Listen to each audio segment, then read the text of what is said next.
Të paktën 59 persona kanë humbur jetën në orët e vona të së shtunës në qytetin lindor të Maqedonisë së Veriut, Koçan, si pasojë e shpërthimit të zjarrit në një klub nate, kanë bërë të ditur autoritetet maqedonase, ndërsa 155 të tjerë kanë mbetur të plagosur dhe janë transferuar në spitalet e Shkupit.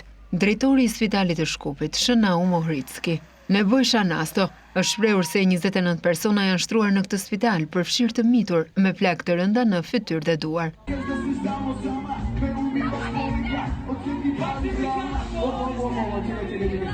Sipas mediave lokale, zjarri është përhapur nga mjetet piroteknike që janë përdorur gjatë një performance. Në kohën e shpërthimit dhe përhapjes së zjarrit, klubi ka qenë i mbushur me njerëz. Mediat lokale bëjnë të ditur se pas shpërthimit të zjarrit në vendin e ngjarjes kanë bërritur zjarrfiksit, ambulanca dhe policia, ndërkohë shumë persona kanë qëndruar përpara objektit në Koçan, të shqetësuar nëse të afërmit e tyre janë gjallë apo të vdekur.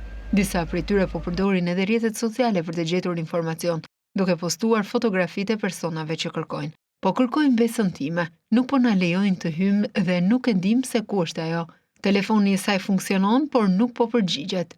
Dikush duhet të na tregojë më urgjencë ku të kërkojmë, është shprehur një grua për Radio Europa e Lirë. Ministri i Brendshëm i Maqedonisë së Veriut, Pançe Toshkovski, është shprehur se sipas informacioneve të para, zjarri është shkaktuar nga shkëndijat të cilat më pas kanë përfshirë tavanin, i cili është prej një materiali që ndizet lehtësisht. Ministri shton mëtej se disa persona janë arrestuar në lidhje me tragjedinë. Ndërkohë, kryeministri i Maqedonisë së Veriut, Hristian Mickoski, është shprehur nëpërmjet rrjetit social Facebook se humbja e kaq shumë jetëve të rinjve është e pazëvendësueshme dhe dhimbja e familjeve, të dashurve dhe miqve është e pamatshme.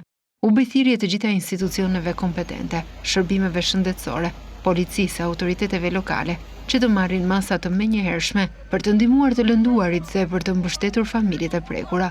Qeveria është plotësisht e mobilizuar dhe do të bëjë gjithçka që është e nevojshme për të përballuar pasojat dhe për të përcaktuar shkaqet e kësaj tragjedie, është shprehur Mickoski.